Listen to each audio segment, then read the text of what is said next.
Buenos días, buenas tardes a todos y todas. Soy Mauro Pérez y esto es una breve introducción a educación sexual integral. Como adelanto de lo que podrán ver en este video es la ley nacional, la ley provincial y su definición de ESI, otras leyes, los enfoques de educación sexual, el enfoque de educación sexual integral, los ejes de ESI, los núcleos de aprendizaje prioritario, el engranaje de la integralidad, las puertas de entrada de la ESI y sus fuentes. En el año 2006 se sanciona la Ley 26.150 que promueve la creación del Programa Nacional de Educación Sexual Integral.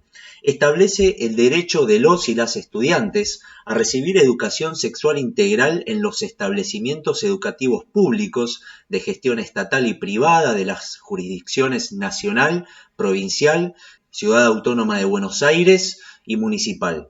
Aquí la ley entiende a la ESI como aquella que articula aspectos biológicos, psicológicos, sociales, afectivos y éticos. Luego, en 2015, se promulga la Ley Provincial 14.744 que manifiesta las funciones del organismo de aplicación, además de cerrar el concepto de ESI como el conjunto de actividades pedagógicas que articulan aspectos biológicos, psicológicos, sociales, afectivos y éticos, destinados a brindar contenidos tendientes a satisfacer las necesidades de desarrollo integral de las personas y la difusión y cumplimiento de los derechos sexuales y reproductivos, definidos como inalienables, inviolables e insustituibles de la condición humana.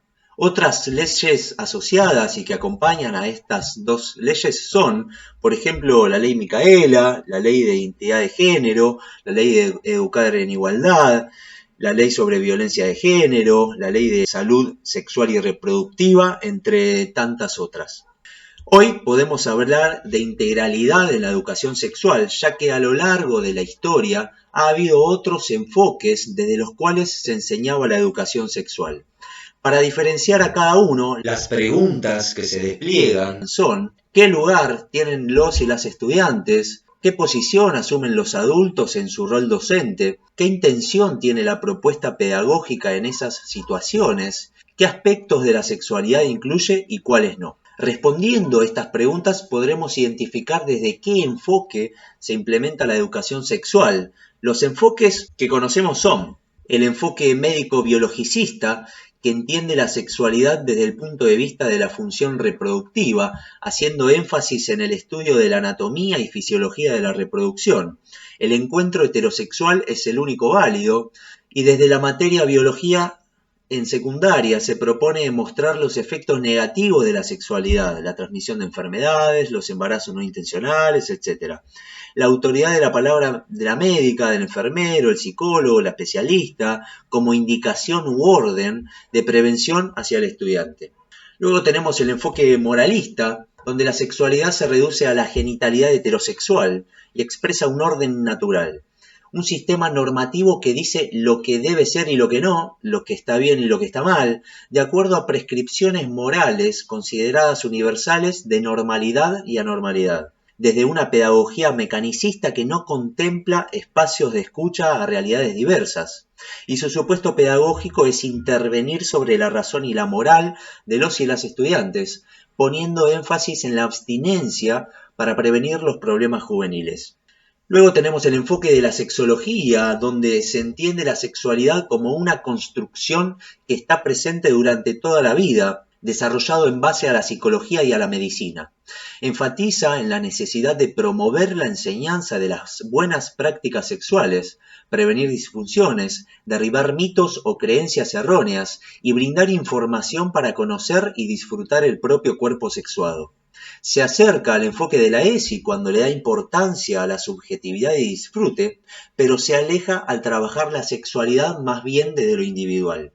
Luego tenemos el enfoque normativo o judicial, donde son relevantes las situaciones de vulneración de derechos de niños, niñas y adolescentes, que van desde el maltrato físico y o verbal, pasando por el abuso y la violación. Se concibe a los estudiantes como sujetos de derecho, tratando de concientizarlos, protegerlos y garantizando sus derechos. Sin embargo, se puede reforzar el temor a una sexualidad concebida como amenazante.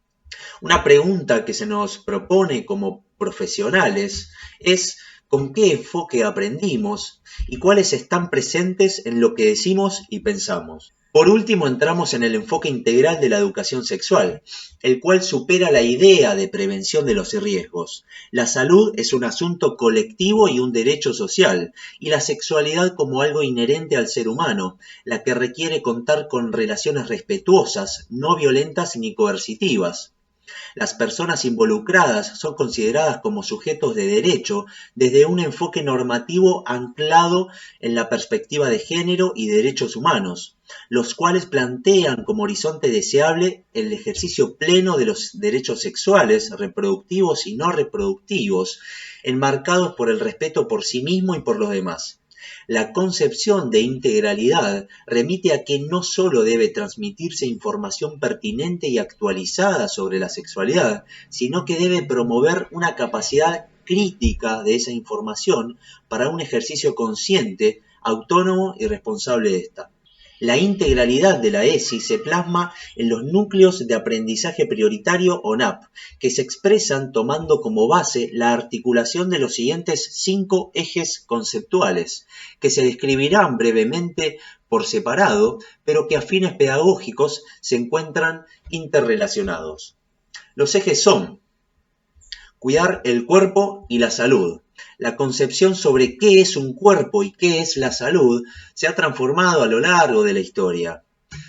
Ambos no están vinculados solo con una dimensión biológica, sino también con la vida social y psicológica. Además, cuando reflexionamos sobre la salud y el cuerpo, se debe tener en consideración la influencia del contexto histórico, la cultura, la condición social y las concepciones sobre el sexo y el género que prevalecen en la sociedad. Se busca acompañar el desarrollo de niños, niñas y adolescentes en su aprendizaje sobre el cuidado de sí y del otro, fomentando la prevención y promoción de la salud. El eje ejercer nuestros derechos, el cual pone en foco a que niños, niñas, adolescentes y jóvenes son sujetos de derecho con plena capacidad de participar, de ser escuchados y no discriminados por ningún motivo, y define al Estado y a los adultos como garantes de esos derechos. El reconocer a niños y adolescentes como personas activas en el ejercicio de sus derechos hace que la participación estudiantil en la vida escolar se vuelva un aspecto central. Luego tenemos el eje reconocer la perspectiva de género, donde se propone cuestionar el esquema binario y cis heteronormativo. Género es más que varones y mujeres. Analizar las desigualdades basadas en el género y las relaciones de poder que las producen, a fin de poder desnaturalizarlas. Identificar prejuicios, estereotipos y prácticas sociales y familiares referidas a capacidades y aptitudes vinculadas al género. En el eje valorar la afectividad se contemplan los aspectos relacionados con la afectividad, las emociones, los sentimientos, los valores, la subjetividad. La afectividad se asocia al cuidado y a la protección propia y de las demás personas, el respeto de la intimidad personal y del otro, al rechazo de toda forma de violencia y a poder decir no ante situaciones que vulneren nuestros derechos. Todo esto no implica anular o invisibilizar tensiones o conflictos que existen en los vínculos, sino dar cuenta de estos y abordarlos desde el diálogo y resolverlos sin violencia. Es importante generar espacios de confianza y diálogo para que cada uno y cada una pueda compartir emociones y sentimientos, reflexionar sobre las relaciones y fomentar la construcción de vínculos más igualitarios, basados en el respeto, la solidaridad y el cuidado. Por último, en el eje de respetar la diversidad, el abordaje a este eje implica reconocer y valorar positivamente a una sociedad plural y las múltiples diferencias que tenemos todas las personas, como el origen étnico, la nacionalidad, las creencias religiosas, las posiciones políticas, la condición social, a personas con discapacidad, la diversidad sexual en tanto orientación sexual e identidad de género, entre otras. Reflexionar acerca del modo en que estas diversidades se pueden convertir en desigualdades. Estos 5 ejes conceptuales se articulan e interrelacionan para abordar los llamados NAP o núcleos de aprendizaje prioritarios nombrados anteriormente. Estos NAP son presentados en un anexo de una resolución que acompaña a la Ley Nacional de ESI. Los NAP o contenidos en nivel secundario son, por ejemplo, el cuerpo que cambia, la autonomía y su construcción progresiva, la construcción de identidad y de proyecto de vida, los patrones hegemónicos de belleza y su relación con el consumo, la prevención de infecciones de transmisión sexual, el reconocimiento y respeto a las distintas maneras de ser mujer y de ser varón, la violencia de género en la adolescencia, entre tantos otros. Para poder abordar estos NAP desde los 5 ejes conceptuales, pensamos desde un engranaje de la integralidad, que además de ayudarnos a trabajar los contenidos desde cada eje, también nos dice qué es ESI y qué no es ESI. Entonces, trayendo un ejemplo, trabajaremos la prevención del grooming, las redes sociales y sexualidad. Y planteamos preguntas desde cada eje, cómo nos vinculamos en Internet, desde el eje valorar la afectividad, o qué estereotipos de género se reproducen en Internet, desde el eje reconocer la perspectiva de género, y así con cada eje. El hecho de poder preguntar y responder desde cada eje pone en evidencia lo que es ESI y lo que no. Y por último, ¿cuáles son todas las formas posibles en que la sexualidad, entendida integralmente, puede estar presente en la escuela y constituir una instancia de aprendizaje tanto para adolescentes y no docentes, equipo de conducción y estudiantes? Para ello podemos recurrir a las llamadas puertas de entrada a la ESI, que son la reflexión sobre nosotros mismos. Esta puerta apunta a la importancia de revisar aquellos supuestos y posicionamientos relacionados con nuestras propias trayectorias educativas y de formación, para poder corrernos de nuestra propia opinión y transmitir los contenidos que establece la normativa vigente. Trabajar la ESI nos interpela como persona, nos exige trabajar sobre nuestros supuestos y representaciones de forma singular pero colectiva. La puerta del desarrollo curricular, los lineamientos curriculares de ESI establecen qué se debe enseñar de manera sistemática en las aulas, pero además es preciso pensar cómo abordar los temas de ESI en forma transversal desde los distintos años y áreas.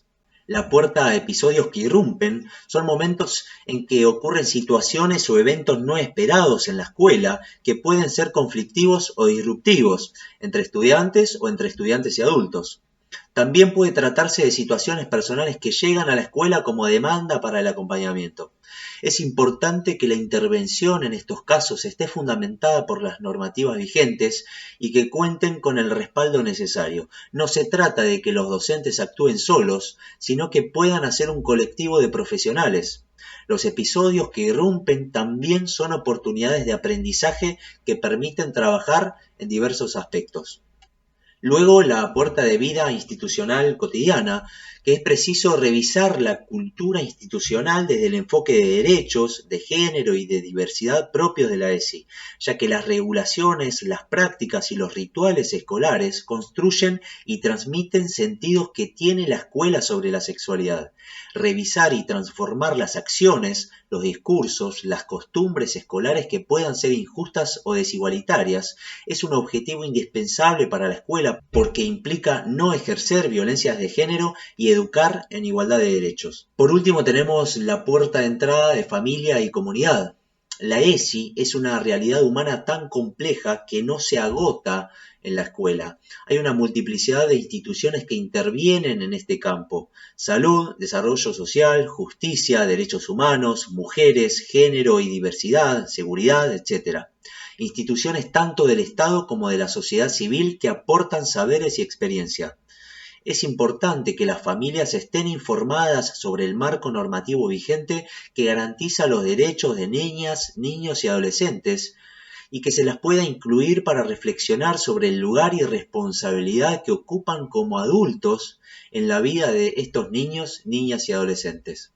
Bien, para la creación del presente video se han utilizado las siguientes fuentes. Gracias por llegar hasta acá y saludos.